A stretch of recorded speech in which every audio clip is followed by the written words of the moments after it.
ठीक है?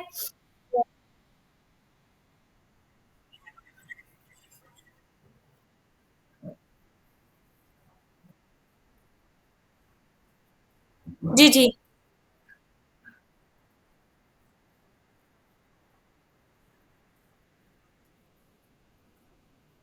हुँ, हुँ। नहीं, नहीं, वो मैं आपके साथ ना अभी स्क्रीन शेयर करके मैं आपका इश्यू रिज़ॉल्व करवा देती हूँ, कोई इश्यू नहीं है, ठीक है? अच्छा, अ, ठीक है। तो फर्स्ट पे मेरे पास हमने ये तो लास्ट में देखा था कि आईडी गेट करना, क्लासेस गेट करना, वो सारी चीज़ें लास्ट में आपको समझाई थी। अभी हमने कंडीशनल स्टेटमेंट्स की बात की है कि कंडीशनल स्टेटमेंट्स में हमारे पास मैंने 2 वेरिएबल लिए, एक जी लिया और एक एच लिया। तो मैंने आपको बताया कि सिंपल इफ एल्स कैसे काम करता है। आप सिंपल कंडीशन अगर आपने लगानी है, मतलब एक ही कंडीशन को चेक करना है, अगर वो ट्रू होती है तो वो एग्ज़ीक्यूट करवाई। जैसे फॉर एग्ज़ाम्पल मैं आपको कह देती हूँ कि अगर ऐसी कोई चीज़ आप करवा लें कि अगर तो यूज़र नेम और पासवर्ड, यूज़र नेम इक्वल है यूज़र नेम 123 के और पासवर्ड इक्वल है पासवर्ड 123 के, तो आप जो है वो कंसोल पे प्रिंट करा दो कि लॉग इन सक्सेसफुल, एल्स आप करवा दो कि log in failed. For example मैं आपको ये कंडीशन दे देती हूँ। तो आप उसके लिए देखें, अब यहाँ पे आप मल्टीपल एल्स भी लगा सकते हो और एक इफ एल्स के साथ भी काम चल सकता है। फॉर एग्जाम्पल मैं यहाँ पे आऊँ और मैं यहाँ पे आके कह दूँ कि कोई मैं यहाँ पे यूज़र नेम ले लूँ, ठीक है, और यहाँ पे पासवर्ड ले लूँ और मैं यहाँ पे लिख दूँ कि if user name equals to जो भी यूजर नेम है और बीच में एंड ऑपरेटर लगा के इसी तरह कर दूं कि पासवर्ड इक्वल्स टू दिस, तो मैं यहाँ पे कह दूं कि कंसोल पे करा दो लॉग इन सक्सेसफुल, एल्स में चली जाऊं कि लॉग इन फेल, ठीक है। तो यहाँ पे मैंने इसी तरह की है जिसपे आप एक कंडीशन सिंपल चेक कर रहे हो, एक जी वेरिएबल लिया है मैंने, एक एच वेरिएबल लिया है। मैंने यहाँ पे सिंपल जी को सिर्फ चेक किया है कि अगर जी जो है वो ग्रेटर है 124 से, तो जी ग्रेटर नहीं है 124 से बिकॉज जी इज 123, तो 123 इज नॉट ग्रेटर देन 124। ये कंडीशन क्या होगी, गलत होगी। तो कंसोल पे क्या आ जाएगा आपके, फॉल्स आ जाएगा। अब जो है लेकिन यहाँ पे फॉल्स आएगा नहीं बिकॉज ये कंडीशन ही गलत हो गई थी ना। तो ये कंडीशन जब रॉन्ग हो गई है, गलत हो गई है कंडीशन, तो ये ब्लॉक ऑफ कोड एग्जीक्यूट ही नहीं होगा, वो एल्स पे मूव कर जाएगा और एल्स में आपके पास कोई कंडीशन नहीं है, सिंपल ट्रू मेंशन किया तो एज इट इज आपको ट्रू दे देगा आउटपुट में। फिर हमने डिस्कस किया कि एल्स लैडर होता है हमारे पास जिसमें मल्टीपल इफ एल्स की कंडीशन होती है। लाइक अगर मैंने यहाँ पे मेंशन किया कि इफ पहली कंडीशन चेक होगी, अगर तो ये कंडीशन ट्रू है तो वो इस ब्लॉक ऑफ कोड एग्जीक्यूट करेगा और नेक्स्ट किसी कोड पे मूव ही नहीं करेगा। जो आपके पास जहां पे उसको कंडीशन ट्रू मिल गई सिर्फ उसी को एग्जीक्यूट करवा देगा, ठीक है। पर अगर ये कंडीशन गलत हो जाती है देन वो नेक्स्ट ब्लॉक ऑफ कोड पे मूव करेगा और उसको जो है वो रीड करेगा। अगर ये कंडीशन ट्रू है तो वो ये कोड एग्जीक्यूट करवाएगा, अगर ये भी कंडीशन ट्रू नहीं है तो वो नेक्स्ट पे मूव करेगा जहां पे उसको ट्रू स्टेटमेंट मिलेगी। लेट्स से ये ट्रू है तो ये इसको एग्जीक्यूट करवाएगा। बट अगर ये भी ट्रू नहीं है, ये कंडीशन फॉल्स हो जाती है और उसके पास सारी कंडीशंस गलत हो गई हैं, इफ की भी, एल्स इफ की भी, अगेन इस एल्स इफ की भी, तो वो लास्ट में आपको क्या प्रिंट करवा देगा, एल्स प्रिंट करवा देगा। तो ये आपके पास एल्स लैडर है। We have conditional statements and we have in the conditional statements we have else ladder. अब मैं यहाँ पे आपको कुछ इस तरह की चीज दे सकती हूँ कि फॉर एग्जांपल यूजर से आप एक नंबर इनपुट लो और चेक करो कि वेदर जो नंबर यूजर ने दिया है क्या वो आपके पास इन मतलब इवन नंबर है या ऑड नंबर है। लेट्स से मैं आपको ये कहती हूँ, तो यूजर से इनपुट लेने का एक तरीका होता है, आप एक वेरिएबल में स्टोर करवाओगे। लेट्स से मैं कहूंगी कि यूजर इनपुट के नाम से मैंने एक वेरिएबल बनाया फॉर एग्जांपल, और मैं इसके अंदर यूजर से अगर इनपुट लेनी है तो मैं लूंगी प्रॉम्प्ट में, ठीक है। तो प्रॉम्प्ट में मैं यहाँ पे आके लिखूंगी कि इंटर इंटर आ नंबर, ठीक है, फॉर एग्जांपल। अब मैं लॉग करा लेती हूँ, ठीक है, इस यूजर इनपुट को, ठीक है। और ये यहाँ पे आ गया आपके पास इंटरा नंबर। यहाँ आगे नंबर लेट से दे देती हूँ 12, ओके करती हूँ। तो यहाँ पे आपको आउटपुट में 12 नजर आ रहा है। बट आपको पता है कि ये जो नंबर मैंने यूजर से इनपुट में लिया है ये बाय डिफॉल्ट स्ट्रिंग में होता है, ठीक है। तो अगर इसको इस नंबर को ये एक्चुअली स्ट्रिंग में होता है और आपको मैंने लास्ट क्लास में बताया था कि स्ट्रिंग और स्ट्रिंग आपस में ऑपरेशन परफॉर्म नहीं करता। फॉर एग्जाम्पल मैं यहाँ पे आती हूँ और मैं यहाँ पे एक और नंबर ले लेती हूँ कि यूजर इनपुट 2 के नाम से, ठीक है, और मैं इसमें भी कर देती हूँ सेम प्रॉम्प्ट, ठीक है। लेट से मैंने यहाँ पे आके दे दिया inter another number, for example मैंने ये कर दिया और मैंने कहा कि यूजर इनपुट 1 को प्लस कर दो यूजर इनपुट 2 के साथ। फॉर एग्जांपल मैं प्लस ऑपरेशन कर परफॉर्म करवा के शो करवाना चाहती हूँ। तो होगा क्या कि अगर मैंने यहाँ पे आके फर्स्ट नंबर लेट से लिखा 10 और सेकंड नंबर लिखा 5, तो 10 प्लस 5 15 होता है, बट ये आपको 105 देगा। मींस 10 और 5 को उसने ज्वाइन कर दिया। क्यों ज्वाइन कर दिया, ऑपरेशन इसलिए परफॉर्म किया क्योंकि बाय डिफॉल्ट स्ट्रिंग है और स्ट्रिंग आपस में कभी भी ऐड नहीं हो सकते। मैंने बताया था कि स्ट्रिंग को इंटीजर में कन्वर्ट करना पड़ता है, तो आई विल कन्वर्ट इट। मैं इसको राउंड ब्रैकेट में डालूंगी और इसके बाहर आके सिंपल लिख दूंगी पार्स इंट, मीन्स कि मैंने पार्सिंग किया है, मैंने स्ट्रिंग को इंटीजर में कन्वर्ट किया है। और मैं सेम काम यहाँ पे भी आके करूंगी, राउंड ब्रैकेट में डालूंगी और इसके बाहर आके लिख दूंगी पार्स इंट, मीन्स कि मैंने पार्सिंग की है, स्ट्रिंग को कन्वर्ट किया है इनटू इंटीजर। रीलोड करूंगी। अब लेट से मैंने फर्स्ट नंबर दिया 10, सेकंड नंबर दे दिया 5, तो 10 प्लस 5 करके 15 दे देगा, लाइक दिस, ये दे दिया 15। ठीक है, तो अब मैंने यहाँ पे, ये तो आपको समझाने के लिए दोनों को ये चीज लिखी थी, हमने सिंपल यूजर से एक इनपुट लिया। अब ये जो यूजर से मैंने नंबर इनपुट लिया है इंटीजर में, मुझे इसको चेक करना है कि whether it is an an even number और it is an odd number. ठीक है, तो यहाँ पे हम इफ की कंडीशन लगाएंगे कि इफ यूजर इनपुट, ठीक है, यूजर इनपुट में क्या आ रहा है, वो नंबर आ रहा है। ठीक है, तो इवन नंबर्स कौन से होते हैं, इवन नंबर्स वो होते हैं which are divisible by two. ठीक है, तो आप यहाँ पे दोगे कि इनपुट नंबर 2 उसका मॉड्यूलस विद 2, यानी कि डिवाइड करोगे जब आप इस नंबर को 2 से, अगर उसका रिमाइंडर 0 आ जाए, मीन्स कि वो कंप्लीटली डिविजिबल हो। ठीक है, तो तभी वो इवन नंबर है। तो अगर मैं इस नंबर को 2 के साथ डिवाइड करूं और उसका रिमाइंडर 0 आ जाए, मीन्स कि ये कंप्लीट डिविजिबल है 2 पे, तो नंबर क्या होगा, इवन होगा। तो मैं यहाँ आगे लिख दूंगी नंबर इज इवन। ठीक है, और एल्स में आके कह दूं कि लॉग करा दो, ठीक है, कि नंबर इज ऑड। ठीक है, तो हमारे पास क्या होगा, यहाँ पे नंबर आएगा इवन या नंबर आ जाएगा ऑड। तो मैं यहाँ पे नंबर आके लिखती हूँ, लेट से मैंने एक नंबर लिखा 2, 2 इवन नंबर है। ठीक है, क्योंकि डिविजिबल है 2 पे कंप्लीटली। ओके करूंगी तो वो कह रहा है नंबर इज इवन। अब अगर मैं यहाँ पे आके अगेन इसको यहाँ पे लिख दूं 3, तो 3 इज ऑड नंबर, तो मुझे क्या दे रहा है, नंबर इज ऑड। तो मैं यहाँ पे इस तरीके की जगह पे कंडीशनल स्टेटमेंट्स का यूज कर सकती हूँ। ठीक है, मल्टीपल पे यहाँ पे कंडीशनल स्टेटमेंट समझ में आ गई है। ठीक है, फिर हम मूव करते हैं फंक्शंस के ऊपर। ठीक है, फंक्शंस हम क्या काम करते हैं, फंक्शंस का मतलब होता है ड्राई। ड्राई का मतलब होता है do not repeat yourself. ठीक है, if you don't want to repeat yourself again and again, you can use functions for that purpose. ठीक है, तो मैं फंक्शंस किस तरह बनाती हूँ। ठीक है, फंक्शन के लिए हम लिखते हैं सबसे पहले फंक्शन का कीवर्ड। ठीक है, और फॉर एग्जांपल मैं एक फंक्शन बनाना चाहती हूँ जिसमें दो नंबर्स का सम होगा। ठीक है, तो हम क्या करेंगे, फंक्शन का यहाँ पे आके फंक्शन का नेम देंगे।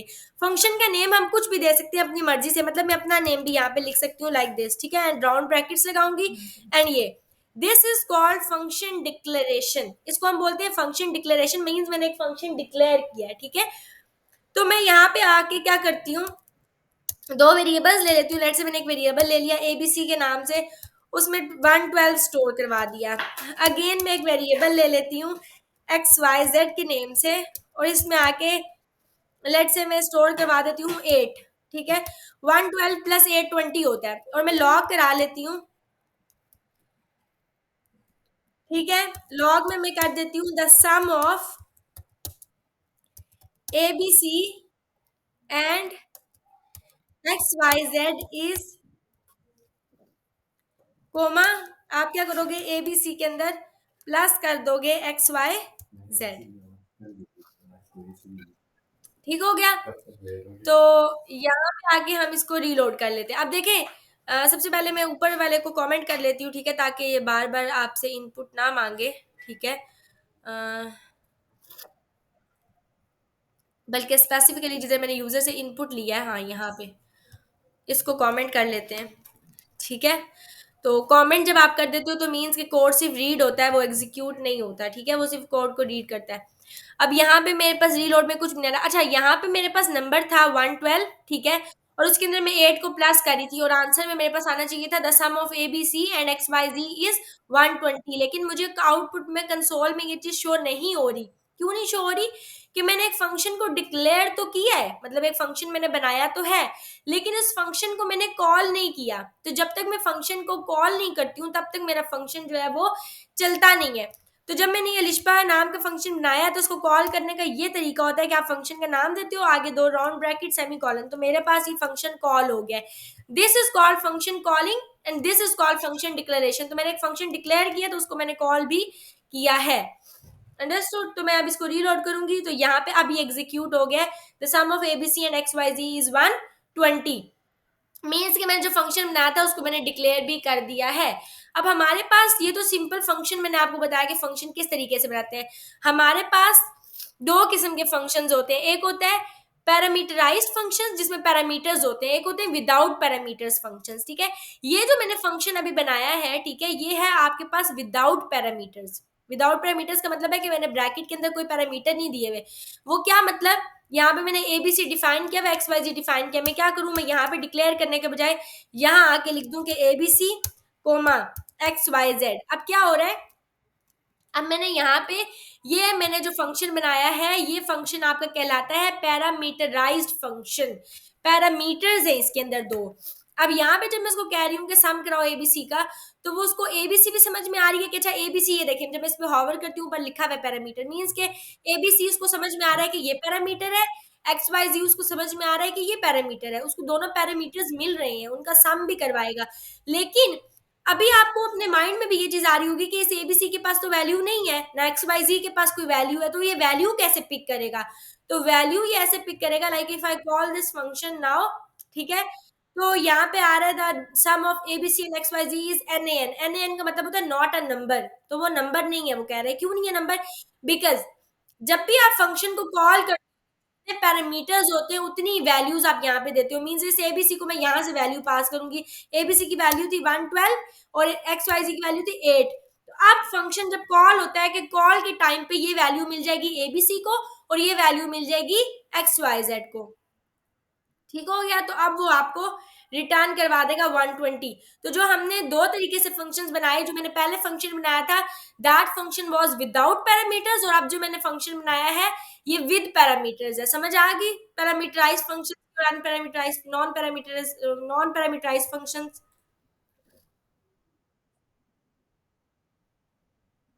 जी जी वलीद, समझ आ रही है आपको? ओके। अच्छा, अब हमने बात की लीड फंक्शंस की ना, ठीक है, कि फंक्शंस आपके पास क्या होते हैं। अब फंक्शंस के आपने एक चीज याद रखना है कि फंक्शंस ये सारे हैं, ठीक है, जो मैं आपको पढ़ा रही हूँ। आपकी मर्जी आप कौन सा फंक्शन डिक्लेयर मतलब कॉल करना चाहते हो। अब जरूरी नहीं है कि ये जो फंक्शन मैंने अभी बनाया है इस फंक्शन को मैं यहीं पे कॉल कर दूं, ठीक है, मतलब मैं यहाँ पे कॉल कर दूं कि ठीक है ये फंक्शन इसको कॉल कर दो। हो सकता है कि मैं इस फंक्शन को कॉल करना चाहती हूँ किसी चीज के क्लिक करने के ऊपर, मतलब मैं क्लिक करूँ तो मुझे वैल्यू मिल जाए ना, ऐसी चीज को करना चाहती हूँ। तो उसके लिए आप क्या काम करोगे, आप यहाँ पे आओगे, लेट से मेरे पास एक बटन है, ठीक है, मैं यहाँ पे आके एक बटन बना लेती हूँ। मैं बटन के ऊपर बटन का नाम रख देती हूँ क्लिक, ठीक है।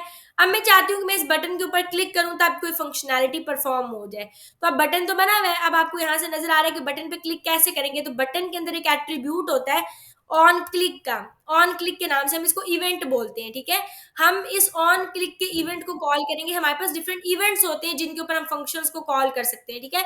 मीन्स कि मैं इस फंक्शन के ऊपर ऑन क्लिक का इवेंट है, जैसे ही क्लिक करूंगी तो क्या होगा। अब मैं कहती हूँ लेट से मैं इसको क्लिक करूं तो मेरे पास ये फंक्शन कॉल हो जाए।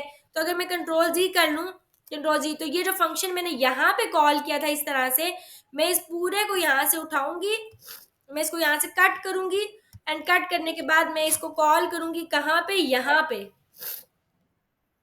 ओवर हियर, ये देखें। तो मैंने क्या किया है, मैंने फंक्शन को कॉल किया है क्लिक के ऊपर। तो मैं जैसे ही बटन को क्लिक करूंगी मेरा वो फंक्शन कॉल होगा। लाइक मैं कंसोल क्लियर कर देती हूँ, मैं जैसे ही क्लिक करूंगी, ये देखें, फिर क्लिक करूंगी, सेकंड टाइम मेरा कॉल हो गया, third time, fourth time, five time. तो मैं जब क्लिक कर रही हूँ तो ये क्लिक के इवेंट के ऊपर मेरा फंक्शन क्या हो रहा है, कॉल हो रहा है। तो कॉलिंग, आप फंक्शन कॉलिंग सिंपल तरीके से भी कर सकते हो जैसे मैंने अभी किया था, और फंक्शन कॉलिंग आप कब कर सकते हो, किसी इवेंट के ऊपर भी किसी फंक्शन को कॉल कर सकते हो। अंडरस्टूड? ओके। अब ये तो हमने बात की कि बेसिकली फंक्शंस के पर्सपेक्टिव से, कि फंक्शंस आपके पास होते हैं, ठीक है, और आप उन फंक्शंस को कॉल कर लेते हो। अब हमारे पास फंक्शंस डिफरेंट भी होते हैं। लाइक मैं यहाँ पे ये भी कर सकती हूँ कि मैं यहाँ पे बटन के ऊपर जो मैंने यहाँ पे आके क्लिक दिया है, ऑन क्लिक का इवेंट दिया है, मैं इसको यहाँ पे डायरेक्ट भी क्या कर सकती हूँ, मैं सबसे पहले इस बटन को पिक कर लूँ। बटन को पिक करने का क्या तरीका है, फॉर एग्जाम्पल मैं आईडी नहीं दी, मैं टैग के नाम से पिक कर लेती हूँ लेट से। तो मैं यहाँ पे लिख दूंगी document dot gate element by tag name, tag का नेम क्या है, बटन, ठीक है। मैं लॉक करा लेती हूँ इसको, इस पूरी चीज को यहाँ पे लॉक करा लेती हूँ। ठीक है। 1 मिनट वलीद, मैं ये चार्जिंग पे लगा लूँ लैपटॉप, ठीक है। 1 मिनट। दिखाओ यार जल्दी से please। चार्जिंग पे लगा दो, जल्दी जल्दी।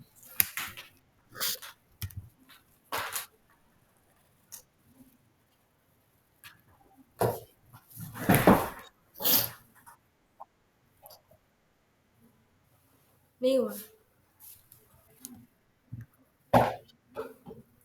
नहीं हुआ। नीचे से प्रेस करो, बैठो मैं बताती हूँ। हाँ अब हो गया। नहीं नहीं, फिर बांधूंगी। नहीं हुआ।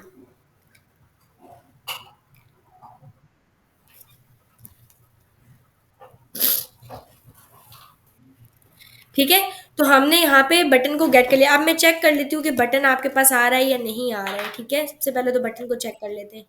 तो ये आपके पास बटन आ गया, लेकिन अगेन वही बटन एक ही है आपके पास, एक ही बटन पड़ा हुआ है। और मैं क्योंकि टैग के थ्रू गेट कर सकती हूँ, मल्टीपल बटन हो सकते हैं, तो मैं बताऊंगी सबसे पहले वाला बटन ऑन जीरो इंडेक्स मुझे पिक करना है। तो मैंने यहाँ पे, अब ये बटन आ गया मेरे पास, क्लिक का बटन आ रहा है। मैं क्या कर सकती हूँ, मैं बजाय ये फंक्शन बनाने के, इस तरीके से ये काम करने के, मैं इसको हटा देती हूँ। मैं डायरेक्ट इसके ऊपर, और यहाँ पे भी मैंने कुछ भी नहीं ऑन क्लिक पे कॉल किया। ये जो मैंने अभी जिस तरीके से फंक्शन बनाया था, मैं उसको इस तरीके से भी बना सकती हूँ कि मैं यहाँ पे आके कहूँ कि ये जो मेरे पास बटन है, जो मैंने पिक किया है, लेट से मैं कह देती हूँ कि मैं किसी वेरिएबल में स्टोर करवा दूँ बीटीएन के नाम से। फॉर एग्जाम्पल मैंने वेरिएबल बनाया, उसमें ये बटन स्टोर करवा दिया। अब मैं कहती हूँ कि इस बटन के ऊपर, अभी मैंने इवेंट लगाया था ना ऑन क्लिक का, तो मैं कह दूंगी कि बटन के ऊपर एक इवेंट लिसनर ऐड कर दो। इवेंट लिसनर के अंदर आपके पास दो पैरामीटर्स होते हैं। फर्स्ट पे आप बताते हो आप करने क्या जा रहे हो, मैं क्लिक करने जा रही हूँ, तो मैं यहाँ पे लिखूंगी क्लिक। ठीक है। और आप कोमा लगा के सेकंड पे लिखते हो फंक्शन। तो आप डायरेक्ट भी इस तरीके से आके यहाँ पे ये चीज कर लेते हो। ये भी सिंटेक्स है बेसिकली फंक्शन का ही। ठीक है, कि बटन के ऊपर एक ऐड इवेंट लिसनर करोगे क्लिक का, कि बटन पे जैसे ही मैं क्लिक करूंगी तो मेरे पास एक फंक्शन कॉल हो जाएगा। ठीक है। और उस फंक्शन में मैं कुछ भी करा सकती हूँ। फॉर एग्जाम्पल मैं यहाँ पे आके लॉक करवा लूँ, या अलर्ट जनरेट, लेट से मैं अलर्ट जनरेट करवा देती हूँ। जैसे बटन पे क्लिक करूंगी तो एक अलर्ट आ जाएगा जिसका होगा क्लिक्ड।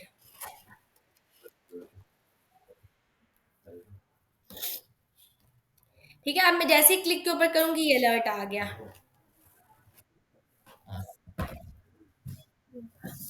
ठीक है। तो ये आपके पास क्लिक्ड का इवेंट आ गया। तो आप इस तरीके से भी बटन के ऊपर इवेंट लिसनर को ऐड कर सकते हो। आपकी मर्जी है, आप ये काम भी कर सकते हो फंक्शन बनाने के लिए, और जो मैंने आपको दूसरा तरीका बताया आप वो भी काम कर सकते हो। समझ आ गई? ठीक है। अच्छा, यहाँ पे फंक्शन के अंदर बाय डिफॉल्ट आपके पास एक पैरामीटर आ जाता है इवेंट। इवेंट में क्या चीज आती है आपके पास बेसिकली, इवेंट में ये आता है, अगर मैं लॉग करा लूं, मैं लॉग में आके दे दूं, इवेंट के अंदर आपके पास वो डाटा आ रहा होता है जिस चीज को आप क्लिक कर रहे होते हो। फॉर एग्जांपल मैं यहाँ पे आके इस बीटीएन पे काम कर रही हूँ, मैंने इवेंट लिसनर किस पे लगाया, इस बीटीएन पे लगाया ना। तो इवेंट में आपके पास बीटीएन ही आ रहा होता है, बटन ही आ रहा होता है जिसको आप टारगेट कर रहे होते हो। तो मैं यहाँ पे इवेंट डॉट अगर टारगेट लिखूंगी कि इस इवेंट को टारगेट कर लो, तो वो ये जो इवेंट एक्चुअली बीटीएन इसको टारगेट कर लेता है। तो अब मैं अगर आके लॉग कराऊं, मैंने यहाँ पे बटन के ऊपर क्या किया था, मैंने बटन में ये इवेंट टारगेट किया था, मींस इसी इवेंट को टारगेट कर लिया। तो जब मैं बटन पे क्लिक करूंगी तो मेरे पास बटन ही आ जाएगा। मैं जैसे क्लिक करूंगी, सी मेरे पास बटन आ रहा है, फिर क्लिक करूंगी, फिर बटन, फिर बटन। तो मेरे पास बार बार क्लिक करने पे बटन ही टारगेट हो रहा है, मीन्स यही इवेंट टारगेट हो रहा है। समझ आ गई? अच्छा, और समटाइम्स ऐसे होते हैं आपके पास कि ना आप क्या करते हो, समटाइम्स इस तरीके से हो रहा होता है कि ये जो इवेंट होता है, ठीक है, बार बार मतलब आपकी वैल्यू कंसोल के ऊपर स्टिक्ड नहीं रह रही होती। मींस वैल्यू जो है वो बार बार आपके पास जो है वो चेंज हो रही होती है, या वैल्यू स्टिक्ड नहीं होती है। तो आप उस चीज से बचने के लिए क्या काम करते हो, आप यहाँ पे करते हो dot prevent default. Prevent default क्या काम करता है, जैसे अभी मेरे कंसोल पे वैल्यू आ रही है ना, आपको बार बार वैल्यू शो हो रही है, समटाइम्स आपको क्लिक करने पे शो होती है थोड़ी देर के लिए और फिर चली जाती है। तो ये वैल्यू कंसोल पे यहाँ पे स्टिक रहेगी प्रीवेंट डिफॉल्ट से। तो यूजुअली जब आप फंक्शंस बनाते हो इस तरीके से ऐड इवेंट लिसनर के थ्रू, तो you should use event dot prevent default. ठीक है, अगर आप if you want to stick your value to the console, ठीक है, अगर आप ऐसा कुछ चाह रहे हो तो। अंडरस्टूड? ओके, बस यहीं तक हमने विलीन आज की क्लास में डिस्कस करना था जो कंडीशनल स्टेटमेंट्स हैं उनको और फंक्शंस को, कि फंक्शंस क्या होते हैं, कंडीशनल स्टेटमेंट्स क्या होती हैं। अभी मैंने नॉन प्रिमिटिव डाटा टाइप्स में मूव नहीं किया क्योंकि मुझे इसके अकॉर्डिंग एक आपको असाइनमेंट भी देनी है, ठीक है? वो आप घर से करके लेके आओगे, मैं असाइनमेंट आपको समझा देती हूँ, असाइनमेंट में आपने करना क्या है, ठीक है? बेसिक असाइनमेंट है मेरे पास बल्कि वेट करें, मैं आपको फॉरवर्ड भी कर देती हूँ। मैं भी आपको फॉरवर्ड कर देती हूँ, मैं आपको समझा भी देती हूँ असाइनमेंट की क्या है। लेकिन उससे पहले आप अपनी स्क्रीन में से शेयर कर लें, आप यहाँ से स्क्रीन शेयर करेंगे, मैं देख लूँ कि आपका क्या इश्यू आ रहा है। मैं आती हूँ, बल्कि आप क्लास में ही आती हूँ, मैं आपसे पूछती हूँ।